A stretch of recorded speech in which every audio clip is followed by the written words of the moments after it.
Good morning. I'd like to call this County Commission meeting to order. Please rise for the Pledge of Allegiance. I pledge allegiance to the flag of the United States of America and to the republic for which it stands, one nation, under God, indivisible, with liberty and justice for all. Please silence all your cell phones if you have them, and take a moment of silent prayer.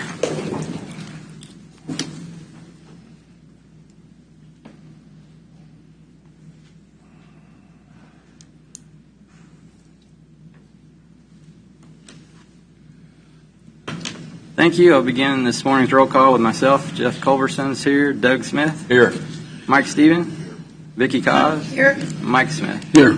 All present and accounted for. Public comment. I have one person signed up for public comment, Cody Herbster. Could you come up to the podium and state your name and address for the record, please? And you have 3 minutes. Thank you. Good morning, everyone. My name is Cody Herbster. My address is 4247 Aspen Drive in Baser, Kansas. I'm here just to kind of give a little bit of color to my application that I'm sure will be spoken about this morning. I'm looking to do a second replat of the Thomas Farm subdivision at the southwest corner of Donahue Road and 147th Street in Baser. Currently, that is divided into 2 lots. I'd like to take that to 6, one of which is really just bringing into conformance a parcel that doesn't have road access. So that will be combined with another parcel to bring that into compliance. The other 5 lots, one of which is 34 acres, the other between 5 and 11 acres. Those 4 are on Donahue Road, which is a minimally maintained road to date, so that is something that I do want to talk about. The current status of where we're at, though, water is currently not available along Donahue Road to service those 4 lots. I have worked with CRWD1 and their board. We do have in place an agreement that is ready to be signed upon my acquisition of this property to deliver water as well as hydrants and fire safety along that portion of Donahue Road. Going back, currently, yes, it is a minimally maintained road. The frontage on Donahue, of which the extent of this development would take place, is about 1,600 linear feet for those 4 lots. I have worked with Fairmont Township and Chief Lingenfelser, who raised concern over the minimal maintenance of that road and being able to get fire apparatus to those 4 lots. They did recommend that we gravel that road to a minimal federal minimal volume standard, which we are willing to do and would like to do. Regarding the issuance of building permits on a minimally maintained road, on this stretch of Donahue itself, there are 3 other homes that have, in recent history, been granted building permits. There hasn't been in the past, to my knowledge, any recommendations to improve Donahue Road for those 3 building permits, so I would ask for the same. However, I do want to comply with the public safety requests of Fairmont Township, and of which I will do and plan to do. As you know, to obtain a building permit on a minimally maintained road, each future owner of those properties who wish to build before obtaining a building permit would need to sign an affidavit stating that they understand that they are obtaining a building permit for a minimally maintained road. I've spoken with each of the future owners of those properties. They're not only willing to do that, but they would like the road to stay in its exact condition. It is very low volume, and that is definitely a selling point for these future property owners. That's really all I have. I just wanted to kind of give you my take on it, the future property owner's take on it, but also let you know that I'm absolutely willing to work with the township and make sure that public safety is taken care of here. So Thank you for your time. Thank you. Thank you. I don't have anybody else signed up. Anybody in the room want to have public comment? If not, we'll move on to administrative business. Mr. Lothar, do you have anything this morning for administrative business? Commissioners, I had shared with you a an email referencing some grants. Just wanted to discuss in public that we, Jamie Van Houten, the Community Corrections Director, had applied for, she came in, it's a couple months ago, and asked for matching funds to apply for a grant. She was notified this week that we received that grant. It's a $500,000 grant. The county has to put a matching $260,000 in it, give or take. So that was a really good find for her. It's a 3-year grant, so that money's spread out over 3 years, and it's a collaborative grant which assists with data collection and tracking of people who have mental illness who are also in the justice system. So it works with law enforcement, corrections, our community mental health center, our crisis intervention center, the Guiding Light Center over it, which is in Cushing. So it's a collaborative grant. It helps to fund a position as well that works in the Justice Center. So great. It was a great grant to get. It helps our budget, obviously, helps funding for that.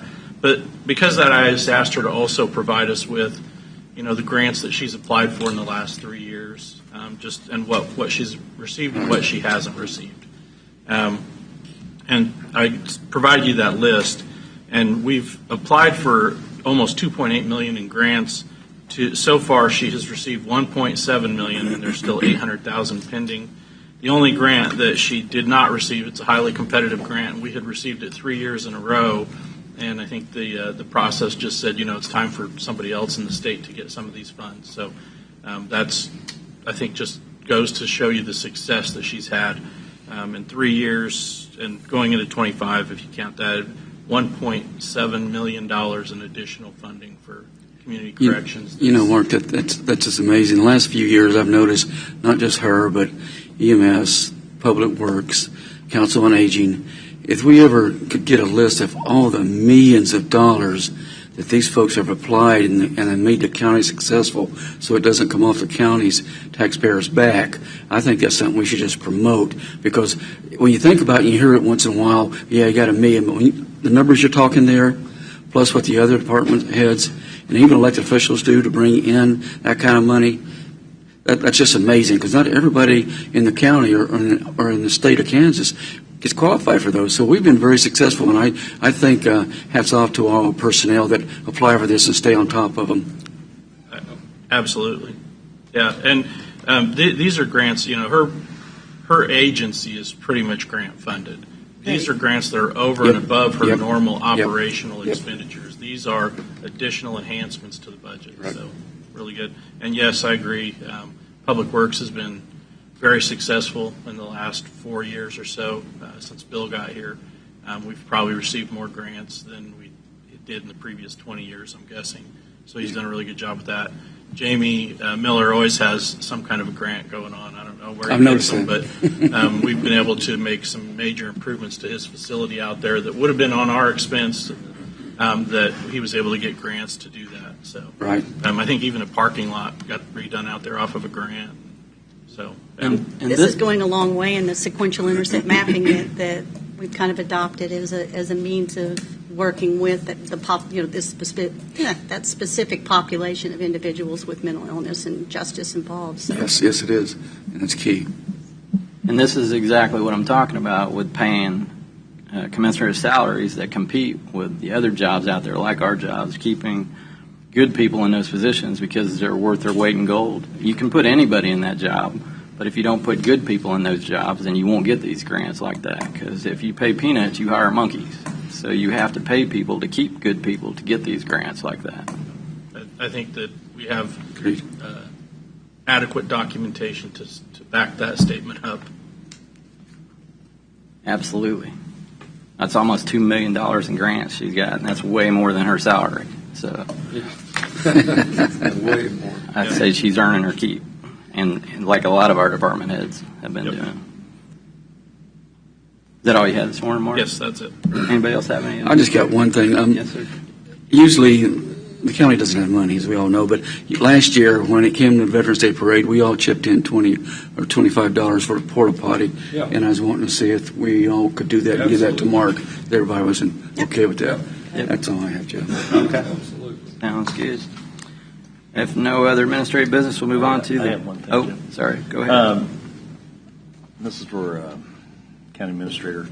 We received a letter from the Leavenworth County Humane Society that their contractual, there's issues between, I guess, the Sheriff's Department and the society as far as contract. Do we have any updated information on if there's been additional negotiations or if those services are going to actually be dropped? Well, Commissioner, as you're aware, animal control falls under the Sheriff's Office, so any contract or negotiations would be handled at the Sheriff's Office level, not over here. So I'm confident that he is aware of where the process is and what he's doing. It falls within the Sheriff's Office, and I'm not involved in it. Okay. Can you convey to him that the commissioner, at least I'm not speaking for the one commissioner, I'd like to know what the status is of this in the near future. Sure, I can convey that to him. So Is that all you had, Mike? that's all I have. Anybody else have anything?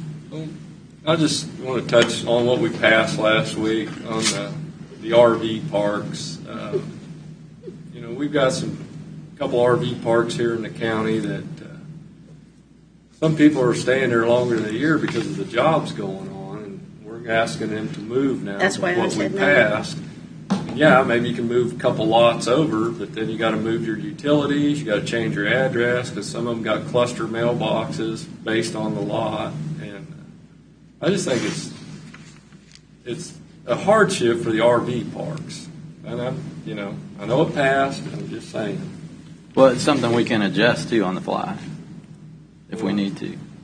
So maybe we need to do that. You know, I'm not against that in certain situations. I think what we're trying to do is lock in a formula that we know will work for most people. But like anything in today's world, there are exceptions to the rule. Well, I'm just saying an RV park Is a business.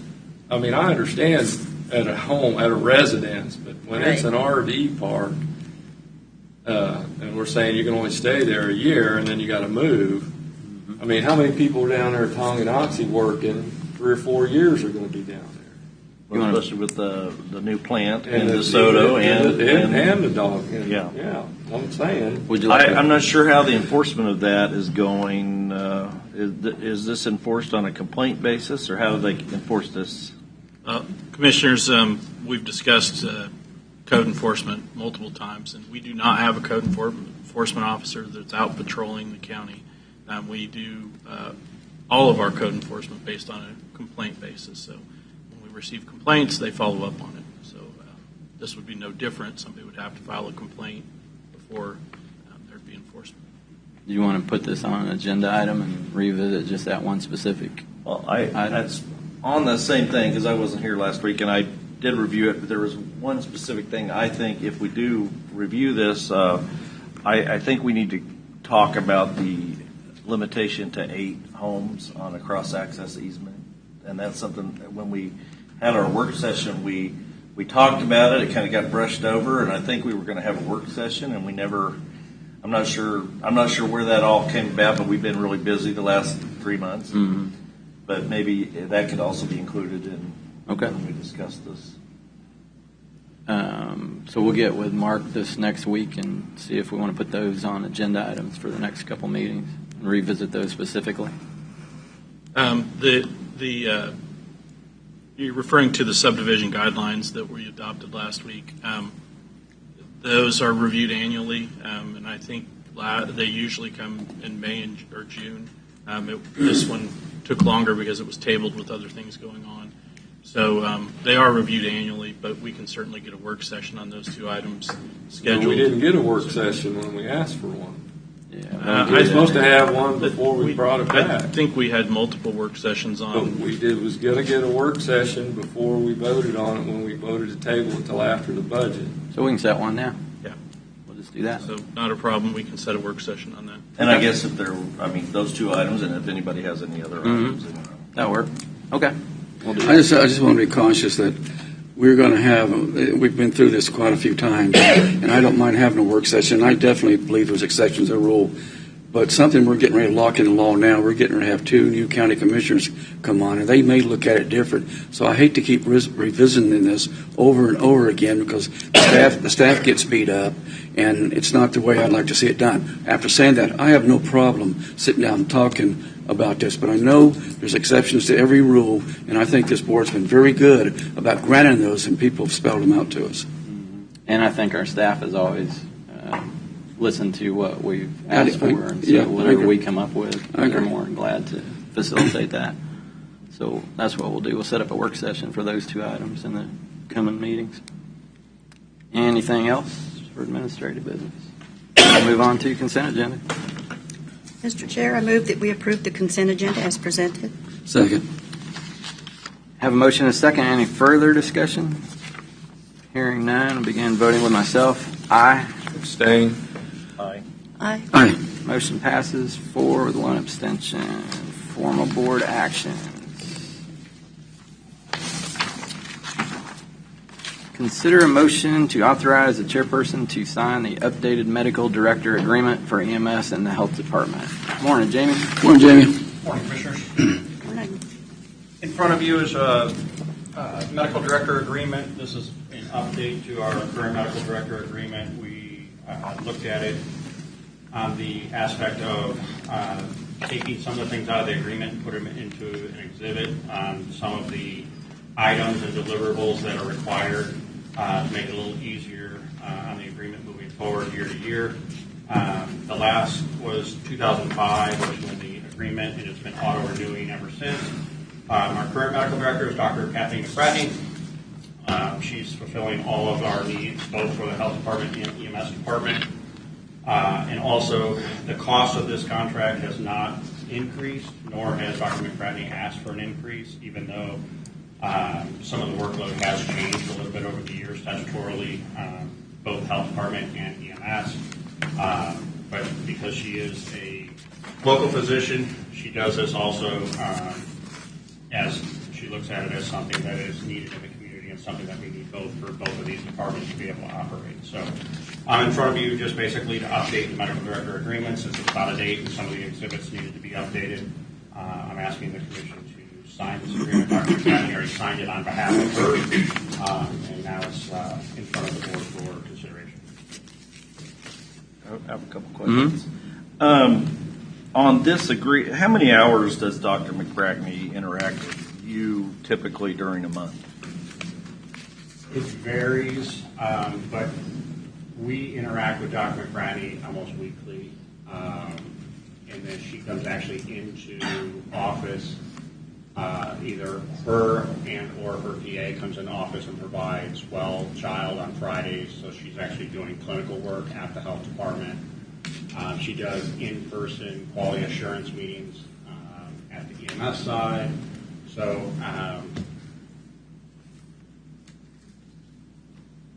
8 to 10 hours a week, maybe, is probably where we're at.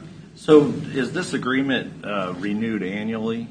It auto-renews annually unless there is any sort of issue on either side.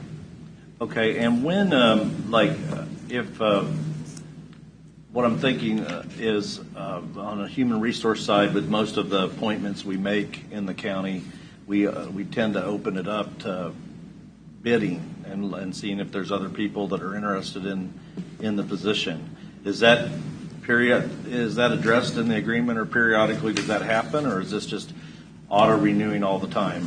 As long as qualifications are being met, and it would be very difficult just because of our grants and such on putting a new medical director into play. MPI numbers for insurance purposes and such would be very difficult. I'm not saying it can't happen, but again, as long as all of the deliverables are being met by Dr. McBratney, it makes sense for us to continue the agreement, and that's why we put into play that on a year-to-year basis it's reviewed. And as long as we're satisfied and she's satisfied, we continue. The other side of it is I look at financially. This has not been increased for financials since 2005. And I'm going to tell you that I probably did not touch a position for what we're paying her currently on a 2005 rate. But we don't know that because we haven't put it up for bid. Yeah, and I'm going to tell you that the last time we put it out, we we had a single provider, which is Dr. McBratney, because of the credentials that have to be for the lab of the health department and some of the others. She's one of the few that has that locally. I guess what my contention would be that we would at least, periodically have something in our agreement that we open this up occasionally. And I mean, this isn't a lifetime appointment. I think one thing, I understand what you're saying, Mike. These prices are awful low. But one thing I think that and maybe I've just missed it, I think every year that maybe just to remind the board that the automatic agreement is kicking in. That way that could stay in front of us in case anybody wanted to take another step sideways. I don't have any problem. I look at this cost and something like that. We can't touch that. But be on the upside and be transparent and everything. Mark and Jamie, if y'all just let us know. It's a renewable. We're going to renew it. Or every 2 years, whatever this commission decides, just to show that it reminds us that this is what the agreement with. But as far as the money goes here, we can't touch that. Well, the money's not the only issue. Well, I know, Mike, but apparently Jamie's happy with what they're doing there, and they're putting 8 to 10 hours in. But don't get me wrong. I agree with what you're saying that we should be aware of it in case we want to take another look at it. I mean, let me ask the attorney. Maybe is this position strictly under the health department as far as Mr. Miller making the appointment, or is this a position that is at the discretion of the Board of County Commissioners? The Board of County Commissioners appoints a health department director. As far as medical officer, I believe you could weigh into it as well. I would second Mr. Miller's comments regarding putting out for bid services specialized such as this. You may get a lower bidder. You may get somebody who would undercut this price, but I think at that point you need to carefully exercise judgment as to what services you're getting. So I think we came through 3 years of COVID. We've had a lot of decisions made by the medical director and things that have been talked about. I personally think that I would, before voting on this, I'd like to have a conversation with Dr. McBratney about some of her views on some of where we've been, where we're at, where we're going on public health in Leavenworth County. I disagree. You don't want to have a conversation about that? I don't mind. No, I think that it's kind of ridiculous that you would be questioning whether or not a licensed medical person is qualified to do this job that she has been contracted to do contractually. I think you're misunderstanding what I'm saying, because that's not what I'm saying. What I'm saying is that the Board of County Commissioners is the ultimate authority over the public health. We're the Board of Public Health, technically, of Leavenworth County. And when we've had so many issues related to public health and masking and vaccines, and this has been the medical director over these many years, I think before we make a reappointment that we have a conversation with this person about these issues before we make that reappointment. I'd rather see it like this, and Mark, correct me if I'm wrong. I'd rather see this come up every year under consent. And if there's any issues, the county commissioners can address it then. If not, we just move on down the road. If there's want to be a work session with somebody, that's totally up to y'all. But I'm a little concerned about going that direction right now, Mike. I'd like to just say remind it, and then if every year, if we just have it in consent, that way we're not bringing anybody into it. We're just saying okay. Like we do on the consent agenda, and we just move forward. But it reminds us that it is up, and there is a yearly agreement automatically extended unless something comes up.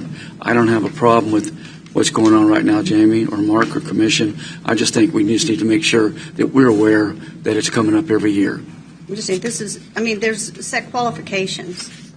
Oh, I agree, Vicki. I'm just there's either you meet the qualifications or you don't, and I don't see that the person, Dr. McBratney, does not meet the qualifications. And that's not what I'm asking. I'm asking that we have a conversation with her on issues that have come up. Well, I don't agree with that, and we're beating this kind of up. I would ask that we just have the staff let us know every year when it comes up, and I think that's fine with all I need to know. if the commission's okay with that. So my understanding would be then that I've only seen Dr. McBrackney, as far as I recall, over 5 years. I've seen her in front of the Board of County Commissioners maybe twice that I recall of. And she's our medical director. And when we're the Board of Public Health, you would think that we would have a regular time, at least, like we meet with all the other department heads on a quarterly basis. You would think that we would have a periodic meeting to visit about public health issues with Well, our public health director. maybe we can include that in once a year when it comes up. That's why I think it would be better before we vote that we have a conversation. I think this should be set up for next year, and if the board agrees, ask the doctor to come in and speak to us, and that could be our annual renewal. I don't see there's any reason to go any further than that right now, Mike. I don't agree. I know. Respectfully. I know. Same way. So if you want, Mike, you could make a motion to table this until we either do a work session or have a conversation with her, or whatever you suggest. If you wanted to make that motion and see where it goes. That was my motion. Okay. So the motion is to table this until we have a conversation with her. Okay. I'll second that. And when's this contract up? You know when this is up, Jamie? Commissioners, I'd have to go back and look at the specific date of the current contract that's up. This again was executed because in review of the 2005 contract that is in place, there are things that were in health department programs that were no longer part of programs that were signed into that she was saying that she needed to do or has to do. So we updated the contract to the current scope of work that is needed at the health department. So I can look for the very specific, but this is an update. You're answering like David does. Well, Yeah. He doesn't know the answer at this point. I don't know the exact answer. Yeah, I get it. Do you think it's in the next month or two? The only reason this is here in Yeah. discussion is we're updating it because of grant requirements. Yeah. Got it. You think it's in like the next 2 months Got it. that it's up? Probably. Okay. So we can We're not on it. So table one today wouldn't cause a problem if we did it in the next couple meetings. Okay. So we have a motion. If that's what the commission wants to do. I just, to me, that puts a very negative impact Yes. to a medical. I agree. That's been doing this for multiple years. No, why would it put a negative impact to the medical Because you're director if we're, questioning, well, Commissioner. You're but that's our questioning- job, is the question. Commissioner, you're questioning things that she didn't make any decisions on. You don't know what I'm going to question her on. No, I know what you're I questioning. don't- I you- said it. Well, Years. I don't think that he's questioning her credentials or anything like that. I think he's just wanting to have a conversation that makes sure that her way of thinking is similar to our way of thinking. No, he questioned what happened over the last 3 years. Irrelevant. I didn't let's say that move that's on. the only thing I'm going to question on, Yeah. though. That is something I'm going to bring up. We got a motion, we got a second. Yep. Motion and a second on the floor. No further discussion. Begin voting with myself. Aye. Aye. No. No. Motion died. Now, that's the motion be that every year, so we could talk to her, or speak to her, not on a negative manner, that when this is up, that she come before us, or she come before us, and we just have a good conversation. So can we make that formalize that I move that when this updates yearly, that the doctor will be brought in before us to have a conversation? Invited. Is that your motion? I'd say, be invited, Yeah. whatever. Is that your motion? Yep. Okay. Do I we can have a say, second? yeah, I'm fine with that. Motion and a second. Yeah. Begin voting with myself. Aye. Aye. Aye. No. Aye. Motion carries 4-1.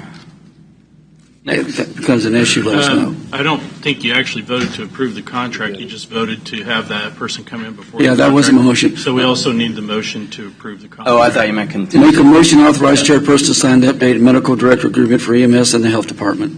Second. Motion and a second. And question would be, this does reauthorize the medical director for the next year, correct? That does. That one Okay. does. I have no problem with the current medical director. Just want to make that very public. But because I have not been allowed to have the opportunity to ask the questions that I think myself and other members of the public would like to have asked, and I will not be able to vote yes because the board has said no, we can't have that conversation. Understood.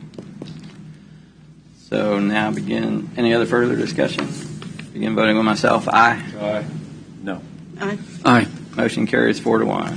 Thank you, Jamie. Thanks, Jamie. Next, mother's milk, right? Get to sit tight. Go ahead. Commissioners, in front of you is an MOU partnership with Leavenworth County and the Oklahoma Mother's Milk Bank. I have Jody Hammersmith, who is the WIC coordinator here with me as well. This is strictly to allow the health department to become a donating center, if you will. We keep the freezer. We do nothing more than accept the donations and ship them back out at the expense of Oklahoma Mother's Milk Bank. This is a advantageous program that the health department and the WIC office would be able to offer to our community. So I recommend that the board execute the MOU with partnership between Leavenworth County Health Department, WIC Department, and Oklahoma Mother's Milk Bank. I'll entertain a motion. Move that we authorize the chairperson to sign an MOU between the Leavenworth County Health Department and the Oklahoma Mother's Milk Bank. Second. Motion and a second. Any further discussion? Hearing none, begin voting with myself. Aye. Aye. Aye. Aye. Motion carries 5-0. Thanks, Jamie. This Thanks, Jim. is probably a good time for me to give you guys an update on. So I've been in talks with Fort Leavenworth to give you a rough overview. It costs Leavenworth County about $8 million to maintain our ambulance service in the county. About $6 million of that is reimbursed by insurance companies, so that means $2 million is not. That $2 million is covered by our local taxpayers. Fort Leavenworth uses our emergency medical service, but they pay zero toward maintaining them. So I reached out to them. General Beagle put a special task force together to negotiate that. I told them I'd like to split that bill in half. They said that is not unreasonable, so they're working on making that happen. So I'll give you guys another update when I meet with them again, but that's so far as we've got on Good it. news so far. Their MOU is up next year, so we've got Okay. plenty of time to get this Okay. in place before it's Good. re-signed. So thanks, Jamie. Great. Thanks. Thanks, Jeff. Thanks, Jamie. Thank you. Next, consider a motion to approve Public Works to place a 2012 Freightliner 2106 on Purple Wave.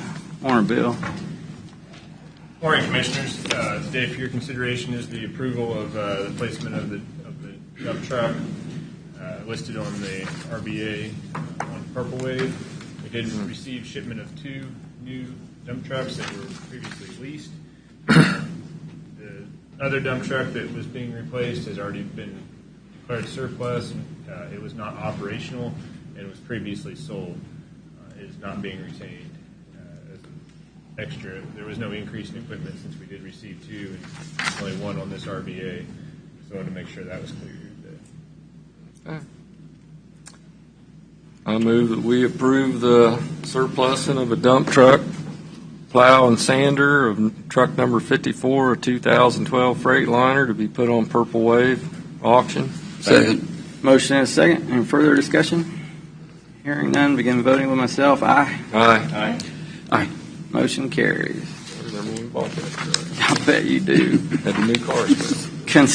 Consider a motion to approve an agreement with Trainer, Inc. for architectural services and create bid documents for the repairs in the existing exterior cladding and rooftop of the courthouse in the amount of $323,500. Morning, Aaron. Good morning, Commissioners. This is basically just a formalization of a service contract that was approved on 7/31. Legal went through along with Trainer's team back and forth on their contract and finalizing things. They did an excellent job of protecting the county, in my opinion. This would just finalize it. Trainer has been working in good faith, knowing that the contract would be sooner or later approved between the two. We should have Phase 1 bid documents rolling out shortly. That Phase 1 will be the flat roof part. Phase 2 will be the masonry work, and Phase 3 will be the metal work for the gable ends as well as the coping.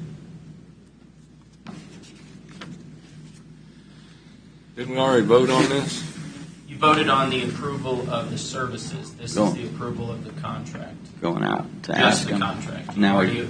It's the same 300,000. Yes, This sir. is It not a second additional. 300,000. It is the same. Okay. It is the same money that was approved. This is approving. Okay, well, do the the amount's document. large enough, we probably ought to vote on it twice. Just me. I'll entertain a motion. Make a motion to approve an agreement with Trainer Inc. for architectural services and create bid documents for the repairs of existing exterior cladding and rooftop of the courthouse in the amount of $323,500. Second. Motion and a second. Any further discussion? Yeah, comment. on Yes, this. sir. Mr. County Councilor, is the main change the elimination of it looks like the arbitration clauses have been removed? Who are you asking, Mike? Misty handled the. Well, I didn't see Misty when I looked up. Okay. Go ahead. Morning, Misty. Whoever's in charge of this issue. Okay. Well, Commissioners, I've had experience working on these types of agreements before, so I handled this one. There were quite a few changes that I made to the template because AIA documents tend to be very architect-friendly and not owner-friendly. So I went through and changed all that, and I definitely did remove arbitration. That's not something that I would ever agree for this commission. We're not skilled in arbitration, but we do understand how to go across the street if there becomes an issue that we can't work out. Okay. Any other? That's the one that when I went through it, that's the one I kind of highlighted. Is there any other thing that you would like to highlight that you modified? I modified a lot of things. So That's the main thing that I was. That's a good answer. Caught my eye. and That's why it took a little while to get this back. and I will say Trainer was very receptive. I'd worked with them before, and they understood there was governmental clauses that we were going to need in this agreement to comply with Kansas law, and it does comply. I think we're protected. Well, thank you for all your hard work. Yes, Misty. All right. I'll entertain a motion. Get a motion in a second. Begin voting with myself. Aye. No. Aye. Aye. Motion carries 4-1. Thank you, Aaron. Thanks, Aaron. Next, consider a motion that the proposed final plat, as outlined in case DEV 24077, be approved with conditions that the plat is compliant with the county zoning and subdivision regulations as set forth in the staff report, as adopted by the Planning Commission, and as substantiated by the facts. Testimony and evidence presented be accepted by this board, and that the conditions set forth in the staff report be made part of this approval. Morning, guys. Before you is a request to plat the properties located at 24492 and 24510 Limit Road into a 3-lot subdivision with a non-buildable tract of land. This item was taken before the Planning Commission at their September meeting. There was a request for an exception from the lot depth to lot width requirement for all 3 lots in the subdivision. The Planning Commission did recommend to approve that exception, and then they voted to recommend approval to this body on 7-0 vote. Before you, it is being heard because of that exception. So if you have any questions, let us know. Otherwise, it's pretty straightforward. Any questions? Chair, I'll make a Pretty motion. clear. Yes, sir. The proposed final plat as outlined in case DEV 24077 be approved with conditions that the plat is compliant with the county zoning and subdivision regulations as set forth in the staff report, as adopted by the Planning Commission, and as substantiated by facts, testimony, and evidence presented be accepted by this board, and that the conditions set forth in the staff report be made part of this approval. Second. Motion and a second. Any further discussion? Hearing none, begin voting with myself. Aye. Aye. Aye. Aye. Aye. Motion carries 5-0. Next, consider a motion that the proposed final plat as outlined in case DEV 24081. Go ahead. I'm not going to read the whole thing again. Absolutely. Okay, so this request is to subdivide the property at 00000 206th Street into a 3-lot subdivision known as E&R Rolling Meadows North. This lot or subdivision did require a lot depth to lot width exception on its lot 1. That lot has excessive floodplain in the back, therefore they were requesting that exception due to that factor. The Planning Commission did consider this at their September meeting. They voted 7-0 to recommend approval of that exception, and then they voted 7-0 to recommend approval to this body of the subdivision. If you have any questions, let me know. Any questions for staff? No. Hearing none, I'll entertain a motion. I move that we approve the proposed final plat as outlined in case DEV 24-081 be approved with conditions that the plat is compliant with the county zoning and subdivision regulations as set forth by staff report as adopted by the Planning Commission and substantiated by the facts, testimony, evidence presented. Be accepted by the board, this board, and that the conditions set forth in the staff report be made part of this approval. Second. Motion and a second. Any further discussion? Hearing none, I'll begin voting with myself. Aye. Aye. Aye. Aye. Aye. Motion carries 5-0. Next, consider a motion that the proposed final plat as outlined in case DEV 24086. All right, this request is to replat Lot 2 of the Dodge Addition subdivision. That parcel, the existing lot is over 30 acres. The applicant is wanting to replat it into a 3-lot subdivision known as Dodge Addition number 2. During the original platting process, they had to receive an exception from the accessory structure without a principal structure requirement. Obviously, that accessory structure is still in existence, so as they are replatting, they need to request that exception again. The Planning Commission did consider this. They did recommend approval on a 7-0 vote. They also recommended approval of the plat to you. Any questions, please let me know.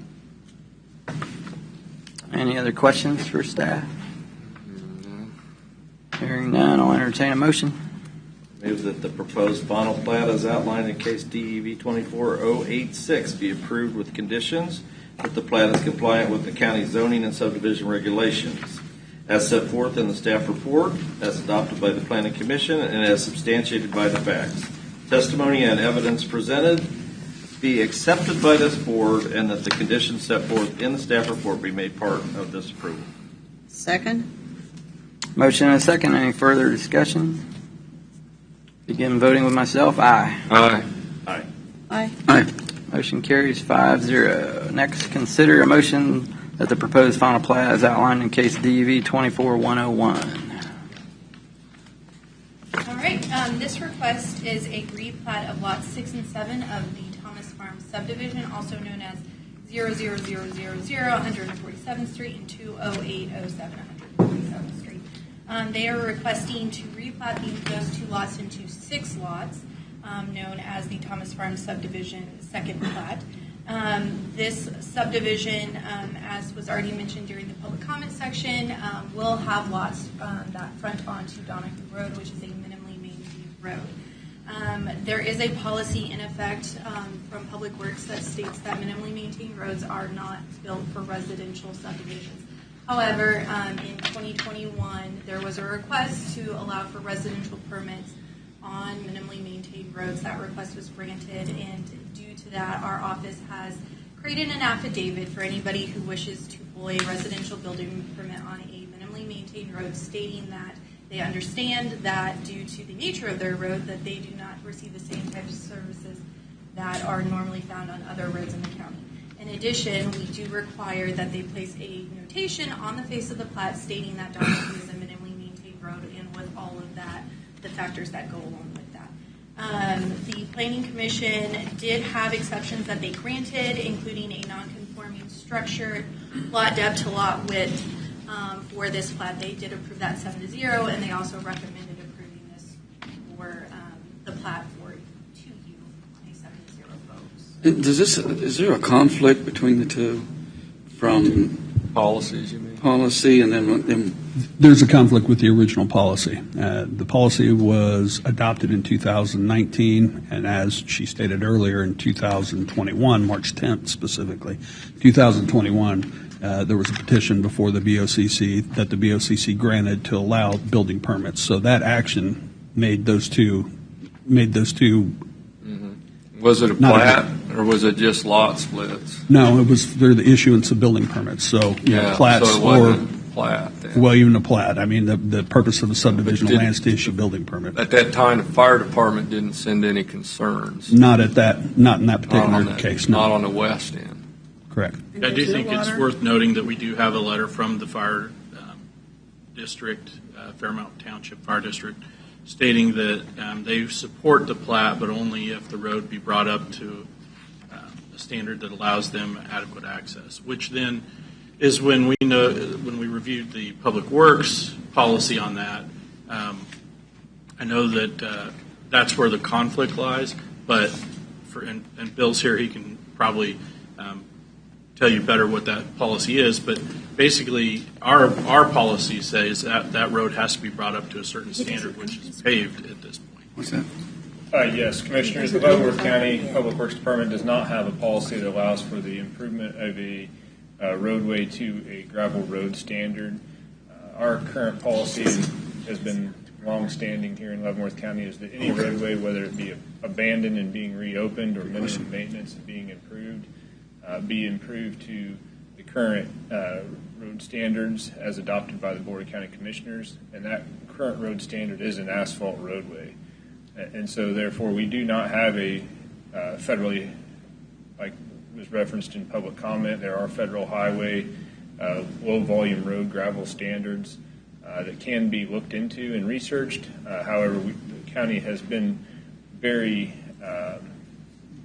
stringent upon the placement of that requirement on different roads throughout the county. We have many examples of property owners who want to have unvacated right-of-way that has been abandoned by the county and is no longer being used, that they would like to extend existing gravel roadways that are dead ends to create more buildable lots. And continuously, this request comes in probably at least quarterly, and we reference that same policy in the requirement that that road be brought up to the current county standard, which is a paved road. So even if the applicant put gravel on this road, the county's not going to maintain it as a gravel road? The current minimum maintenance policy states that the property owners can gravel the roadway themselves, but we do not provide any snow removal, and we only grade the road twice a year. They are referenced agricultural seasons. I think the intention of the policy was to allow the agricultural fields to be planted in the spring and the crops to be harvested in the fall. And so we would follow that policy in this instance unless directed otherwise. I think one of the issues because we sat down as a staff and discussed this because of the conflicts that are here, but one of the issues that we have is that yes, the fire district may be okay with the gravel road, but our policy doesn't allow for that. Right. Two, just dumping gravel on the road does not bring it up to a standard. It just makes it more passable for the people who live there. To bring it up to a standard requires, because it is minimally maintained, and Bill, correct me here if I'm wrong, but you would have to engineer it and have an actual survey done on that because it's been unmaintained for so long. There's probably, and I live right over there. I drive that road on occasion. It's a great road when it's dry out. So I think there's more to it than just putting gravel on it. And I think because of the conflict, I believe we probably need to resolve that conflict before you take action on this plat and resolve whether or not we are going to continue to require paved road improvements or not, and then amend Bill's policy. And if we aren't, what then is the policy, or what is the requirement that we're going to have in this instance? Because there are other minimally maintained roads in the county, and there is development on some of those roads, and there will likely be more. So we just want to make sure that from a consistency standpoint, we know as staff what it is currently the commission wants us to do on these types of. I also have a question. Is the applicant the property owner? No, the property owner has signed an owner's authorization for the applicant to submit this request. Okay. I just was trying to get that. Do we do that quite often? Allow people Very to? often. Yeah, no, Typically, I in was a just- development scenario, you'll have a potential owner be listed as an agent, so that they can Okay. take it through the development plan process, and then they close on the property. All the property fraud that goes on, you just kind of wonder. Should this be tabled just to get this I worked think out? we might need to. I think, this is my opinion only, that we should table it until you resolve the conflict with the Public Works Road Policy Improvement Policy. And how long are you thinking that's going to take? Well, we can get the work session on next week, probably. Are you here next week, Bill? Yes. Okay, we can get the work session on next week for you to discuss the Public Works Policy on road improvement. I don't know if that will give us sufficient time. After that work session, obviously, you'll want to approve the policy. And you have so to do the policy. Maybe probably delays this 2 to 3 weeks minimum. Say 30 days. Yeah. So I would have a question for the applicant. If we delay this by 30 days to get us all resolved, is that going to delay your any kind of construction or any kind of proceeding? It does. It does. And it tells the extent of that. So, I would have to get an extension of my contract. There are 4 property owners that are all siblings of this property. We've been working on this for about a year. It would also delay the start of the water infrastructure, so I would have to go renegotiate that with CRWD1 as well. You know, it's concerning to me that,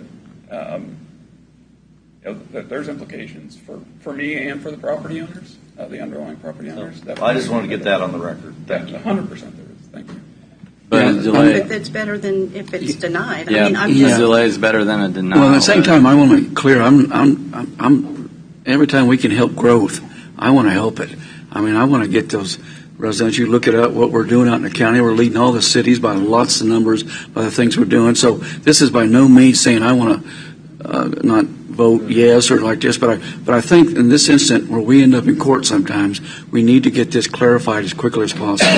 I think at a minimum, you would need some kind of road improvement agreement. Right. Because I'm sure the applicant intends to follow through, but he needs to be aware of what it is he has to follow through with Exactly. I before agree. he makes that commitment. Yeah. And right now, it's a paved road, which I don't know that he's willing to commit to a paved road, but we need to get direction. I agree. One thing to keep in mind, I believe we've got a timeline on a final plat of 45 days. So we want to keep whatever schedule you anticipate hearing this again, that number in your head. We 45 days from now or 45 45 days days from the from- planning commission? 45 days, I believe, from the planning commission Right. hearing. So we can meet that, and that was, We should be able to. October 16th, would that give us time? the 30 days, make us. Well, I think just, I don't know that you have to table this to a date certain since it's not a public hearing, do you? Okay. Anytime you table something. Okay, 30 days. I thought it was 45. It's 30 days from the time of the planning commission meeting is the timeline That's established by today. regulation. No, So we had the 2 consequence weeks of ago. that, if we, Okay. So that that gives lasts you, that gives you 2 weeks. then we got to do the whole thing. A week and then. Well, you have to make a determination. In the absence of a determination, I'll defer to legal counsel, but that's normally in the affirmative. What was Not the a date denial. of the planning commission, Amy? 2 weeks ago. They saw this on September 11th. So the 2 weeks 9th, ago. October 9th. If we have a work session on the 2nd, and then we could bring it back on the 9th, would still be within the 30 days. but how can you get a policy in place? Well, I think We Bill's got a already got a policy. policy. I mean, They're going to revise the revise, policy and then have if to we bring do it. have to Well, revise, right. We will have a work session next week to discuss the policy Right. and whether or not you want to revise it. Right. If you don't, then whether we revise the policy or not, let's say you agree to revise the policy to create, to allow for a gravel roadway improvement. Then you need a road improvement agreement that says you will bring it to this Compliance. minimal amount. So I think, just me, I believe the developer is going to want to know what that standard is prior to committing to it. You can still approve the plat without it, but I think there's a lot of what ifs if you don't have that in place. Right. Yeah. So, and that, it's too bad that he has to find all this out now. So we set a work session for the 9th, that's next Wednesday. Second. We'll do Oh, sorry, second. Second. We'll do a work session next week on the road improvement policy, and then we'll place this. I guess if you table it to the 9th, it'll be back on the agenda. Okay. Okay, but I won't make it date specific. We'll just table it. Well, if we know it's the 9th, you might as well. Might as well say it. Okay. I'll entertain a motion then. Table it to the 9th. I move that we table case number DV-24-101. Yep. To be tabled till October 9th. Second. Motion and a second. Any further discussion? Being voting with myself, aye. Aye. No. Aye. Aye. Motion passes 4-1. Next, consider a motion that the proposed final plat is outlined in case DEV 24-103. All right, this request is to subdivide the property located at 22027 Tonganoxie Drive into a 5-lot subdivision. This request did require 2 exceptions, one being the accessory structure without a principal structure and a lot width to lot depth on one of the lots. The Planning Commission did approve those exceptions during their September meeting, and they also recommended to you on a 7-0 vote to approve this subdivision. The rest of the information is in the packet. Any questions for staff? If none, I'll entertain a motion. I move that the proposed final plat as outlined in case DEV 24-103 be approved with conditions that the plat is compliant with county zoning and subdivision regulations as set forth in the staff report, as adopted by the Planning Commission and as substantiated by the facts, testimony, and evidence presented, be accepted by this board, and the conditions set forth in the staff report be made part of this approval. Second. Motion and a second. Any further discussion? Hearing none, begin voting with myself, aye. Abstain. Aye. Aye. Aye. Motion carries 4-1 abstention. Thanks, guys. Thanks, And that's guys. all we have for formal board actions, presentations, and discussion items. Beginning with Can I ask who you need? Mr. Knoll? Bill. Can I ask you, before you leave, could you address, just for the public's sake, could you, I know we've been visiting about what the progress is on at 158th and K32. Can you kind of bring everybody up to date on what, you may not have the dates right in front of you, but You mean the roundabout? yeah, we've got some updated construction dates. Yes, Commissioner. Was going to pull that up. I had that in my notes. Had earlier provided those. But it is in the 50% field check completion for the design, is what KDOT reported to me, which means that they're under their first review. Generally, that doesn't actually mean the plans are at 50%, but that's what they consider them, 50% plans. And that will be moving towards completion through the middle of next year. They will then enter acquisition, and when acquisition is complete, probably a 6-month process. They have 6 months or more in utility relocations. They do have a very large, I believe it's 1,000 pair phone line, fiber optic cable that needs to be relocated in that location. And Mike, correct me if I'm wrong, provided these earlier, I believe it was winter of 2026 was their anticipated bid letting, with construction occurring in the spring of 2027. So that for the folks down there, we're moving ahead on that, and it's good news. It's going to be a really leveling the hill, making it a lot safer, or a lot less accident prone. No, roundabout, there's more accidents or just less fatalities. Well, according to the studies, Safer. So it's going to be less accident prone. Unless you go straight. So, and the leveling of that hill will be really. yeah, that's all. I believe it's actually injury accidents. Right. It eliminates injury accidents. Yeah, the It's not statistic actually- is that roundabout causes more accidents, but But there are it slows less the traffic fatalities. down, so Yes. there's fewer fatalities Yeah, I and serious believe- injuries. At the What about latest, stoplight, Mike? for instance, at the Yes. latest Yeah. KDOT update that I received, there was questions regarding the R-cut on Parallel, and it was the most dangerous stoplight intersection in the state of Kansas, is what KDOT had reported prior to the improvements. And as of that report, probably 3 months ago, There had not been a serious injury or fatality accident since the construction. There had been a number of accidents down there, but without that 90-degree impact, there had been no serious injury or fatality accidents. So while these don't necessarily reduce the number of total accidents, they greatly reduce the severity. Yep.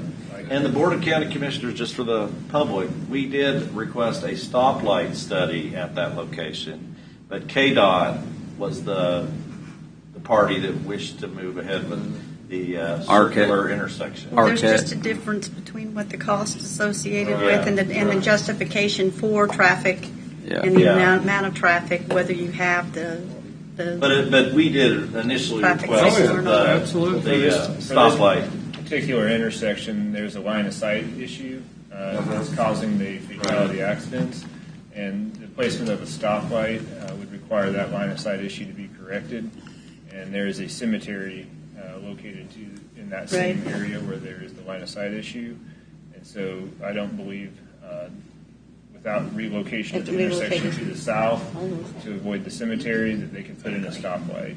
And so I think they had two concerns. One is they couldn't create the line of sight necessary for a stoplight, and they did not want to turn K7 or K32 into the next K7 with a series of stoplights between there and 24 Highway.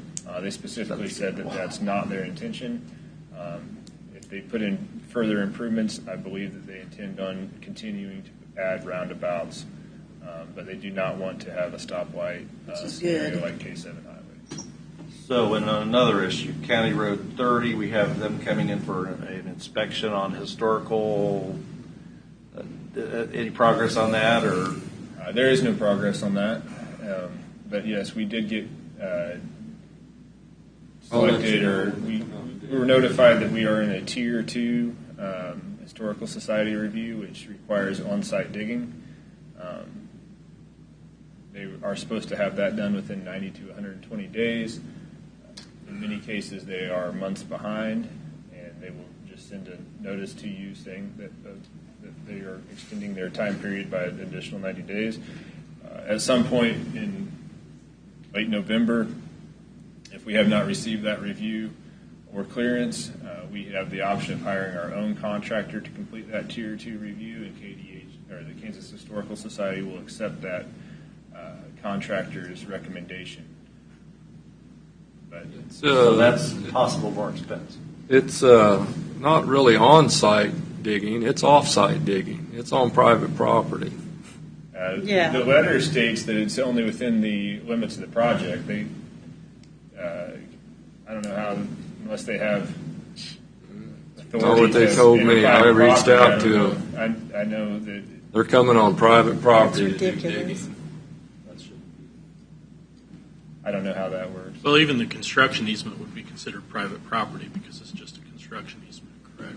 So if it's in the construction if it's within the construction easement, I would say that they may have some authority to work in that area. It's not during the construction period. Right. I'm sure there are court cases that have litigated this extensively that I'm not aware of, but there is a cemetery along this 2-mile stretch of roadway, and I think that cemetery is their point of emphasis.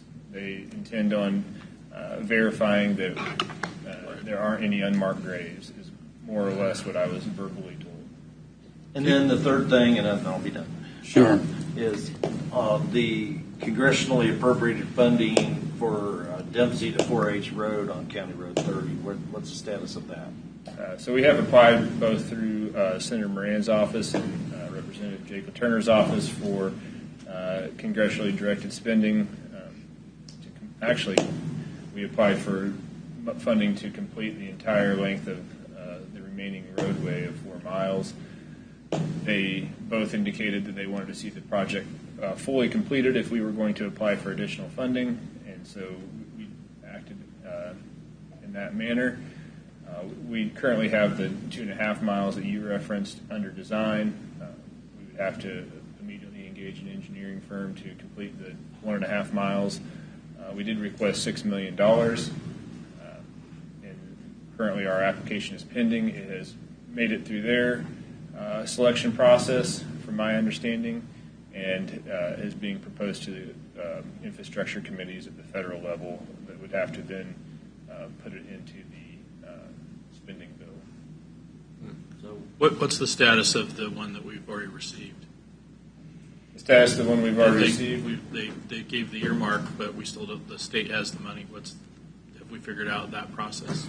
We are not 100% clear on that process. KDOT Legal does not understand that process fully. I have applied for additional funding. There is funding available through KDOT for projects that you receive federal funds for, that they will cover all of the remaining cost. They have set aside that, I think it was $200 million to cover any local match of federal grants received. And I did send emails out in regards to that program, but KDOT Legal isn't exactly sure how that money is being appropriated to KDOT. They have forced us into a federal review process through an Environmental Protection Agency NEPA review, and we have applied to be the local administrator of the project, which in the state of Kansas only one other entity has ever done. So the only entity that has that experience is Overland Park. Now Leavenworth County will have that experience, but we are going to be local project administrators in order to try to overlap that cost share grant and the federal funding. Currently the project is moving forward on schedule. They don't seem overly concerned due to the amount of money that it is, only $2 million. That they will take it out of some reserve fund until they do receive that money from whatever agency it was appropriated through. And so we are continuing on accordingly. We might eat that up in delays and cost increases and all these inspections. There will be inspections. It'll have a definite cost increase in the project. That cost increase probably won't be $2 million that you're receiving, but it will more than likely it will be in the hundreds of thousands of dollars that we will spend. Easily spend an extra $300,000 on this project, maybe $400,000. Davis-Bacon wages do apply to this project, and so it will normally the county is not allowed to make Davis-Bacon requirements on any project that is locally funded, but because this is receiving federal funding, we are the local project administrator. It will have all of the Davis-Bacon requirements for salaries for all labor and construction activities. So there will be an increased cost there. There was an increased cost. We did have to update the plans, and there will be some review cost. The review cost, as long as the Historical Society review is accepted, we probably, even if we paid for it, I've been told by different vendors who offer that service that it would be $25,000. So while there is associated costs with this that we will be paying, they will not equal the grant. It's still $2 million. And then on the next phase, the Water District agreed to bid out their work. I'd refer that to Mr. Van Paris, but not to my knowledge. Well, that's coming. Yeah. I don't believe any water district agreed to bid out their work, if I'm not mistaken, but I could be wrong. Rural Water District number 6 did voluntarily sign that agreement. I've had no discussions with Rural Water District number 9 on that. We don't have any descriptions, do we? We don't have a final plan set that determines if any water line needs to be relocated yet. Well, you know there will be. You know, because it's Potential bones. because you're acquiring additional right of way and they're a private easement, so Probably meters too. yeah, it'd be lines, service lines, all that. Yeah, it'd be just like County Road 30. Yep. On I'm the just southern glad part. that it's moving. Things are moving ahead. Nothing's waiting on us. That's the important part. Yeah. And, Okay. And just a follow-up to what was brought up, did you only have one rural water district respond? As I stated earlier, Rural Water District number That's 6. it. That's it. That's it. Yeah. And you guys That's- put my name on it. Well, but that's all right. But Water District 8's worked on bidding projects in the past. They did bid Eisenhower out. Yep. Yes. That's correct. Is that all the questions you have for Bill? That's all I got. Thank you, Bill. Thanks, All right, Bill. thank you. Thank you very much. Thanks, Bill. And by the way, thank you for all the grant writing. I mean, we've been talking about grant writing. Your grant writing has been superb. And I guess I'll provide one additional update on that note.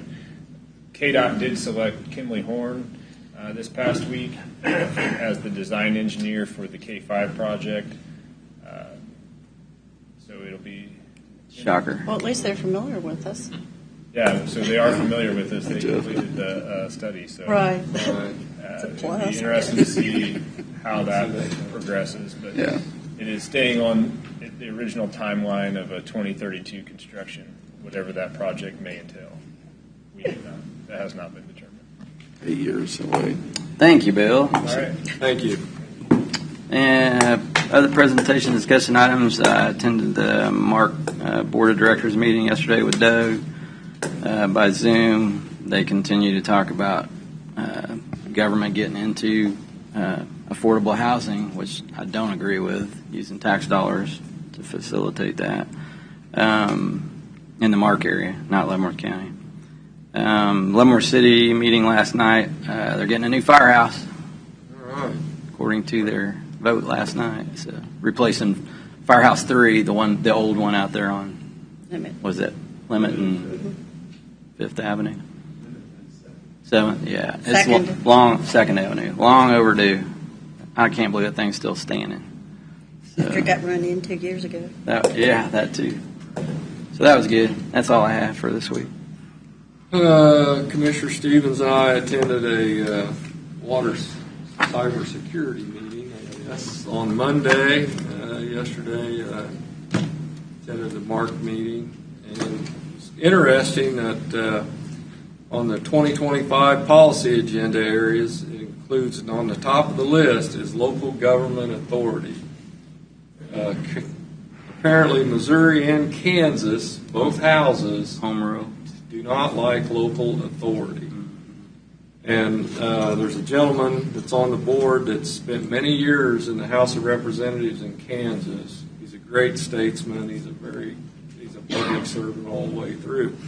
So when he first got to the House, local governments, they respected local governments' opinions. They always wanted to know what they could do to help local governments. And by the time he left Topeka, it's changed that local government's the enemy. Yep. So that's got to change. And it was funny, he said it started when local ad valorem tax collections stopped refunding it back. Yep. And Surprise. And he wanted to make sure that everybody realized that Kansas has $4 billion because of that, sitting in their coffers. That's collected from $1 billion. That's $1 billion. Billion, That's $4 yeah. billion. Yeah, not million, billion. Just think if they would return. It's $5 billion now. It probably is. he's Especially an if individual. they got it invested, it should be, huh? He's So, getting to see both sides of it now. and he is, and that's that's true. we're not going to mention names, but Yep. I mean the guys, he was there, so it's not just us thinking this. Yep. So, We're pushing for home rule, and they're trying to take it away. yeah, pretty much, and I think that's all I got. I think Basher's tonight and Fairmount Township tomorrow night. Okay. Mike, do you have something? Yeah, we did attend this water infrastructure time to make a plan meeting. It was really interesting, and it was it's not that hard. I mean, until you harden your facilities, build fences, gates, good secure doors, we're open to attack. And there's been some movement towards that, especially after 9/11. There was some movement, but we're still pretty vulnerable. And it was a really good meeting. And Mr. McGaha was one of the speakers. Did a good job. And other than that, today I'm going to be going. Jeff and I went to this the Legislative Policy Committee, and we testified for LAVTR and the constitutional amendment. Was it a month ago or 6 weeks ago? Whatever it was. Today, I think I'm going to zoom in. They're going to be acting on they're going to be making decisions today, I think. So that should be interesting. So that's KAC. Yeah, I hope they make the right Okay, decision. and then you guys going in December? Yeah, I am. Are you? yeah, I'll be We there. got 2 people going. Are you going? Hmm. Are you going? Yeah. Anyway, that's and then I went. What was it 2 nights ago? I forgot I gave a presentation for the chamber we went too. to the chamber. Oh, yeah. Yeah. And we had the 2 of the school superintendents, and then we had the city manager from Lansing Lansing, and and Mr. Bob Weber Culberson, and then and Bob the appraiser. and I'll tell you what, the appraiser people need to, and I don't know where that video came from that he had.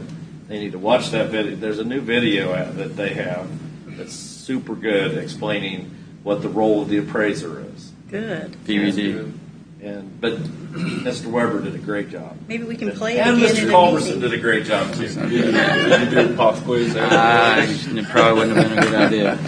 Maybe we can play it for an admin business I think that next video meeting. has been out for a while. But just play it Put it again. on Facebook. Yeah, actually, Yeah, I've seen It's it. different Yeah. than there was one that was out that was similar, but this one is a little different. It's good. Maybe we can play it again. yeah, maybe. Yeah. And actually, next week I'll read the presentation that I gave. It's only like 15 minutes. I wonder if we could Just put it up there put it up for there next during week. admin Do that business. Next week, it's great. Okay. Bob probably has it. Right. Yep.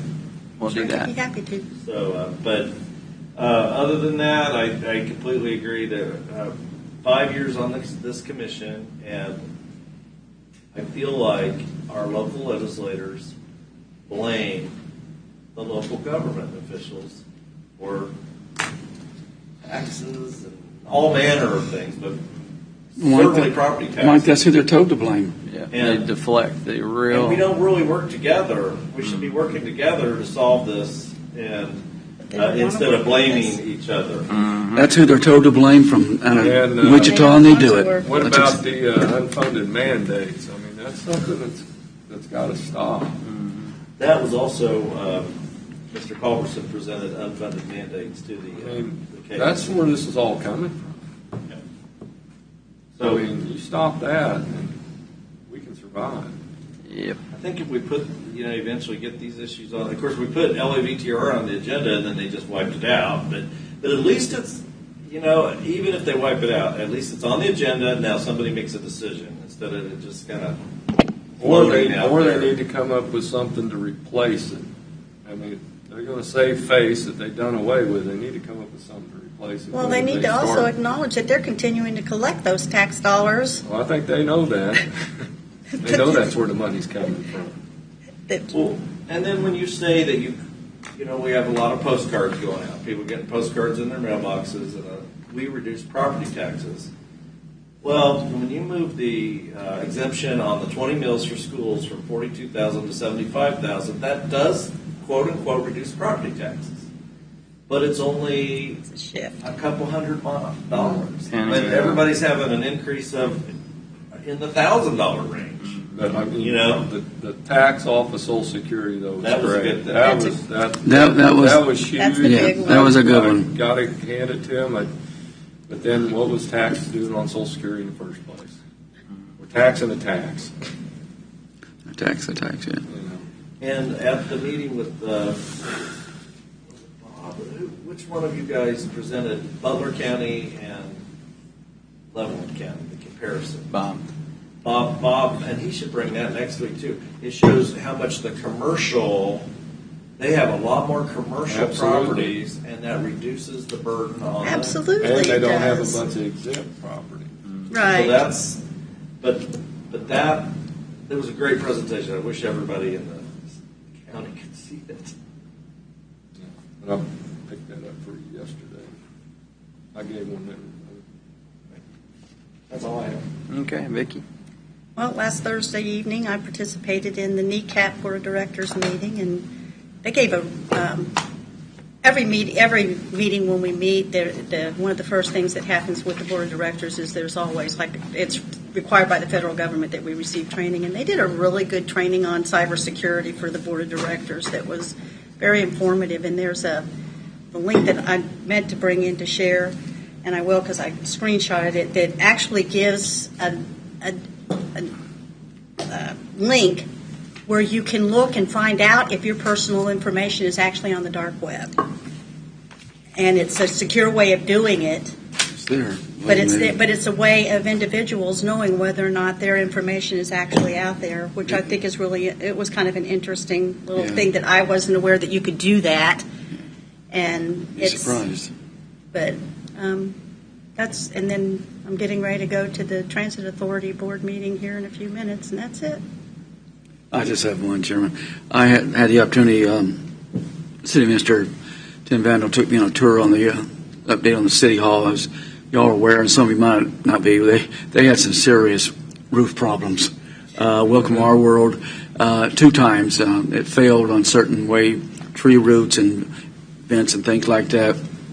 But the most of it staying the same. But what I was amazed at is the inside. They've went and redesigned the offices in there, and it's more efficient. I mean, it's more friendlier for the employees, and it's an open space where they can get more things done. And they hope to have that finished in a couple of weeks. So people who are having to go to the library right now to get things out of the City Hall, that should be coming up in a few weeks. That's all I have, Chairman.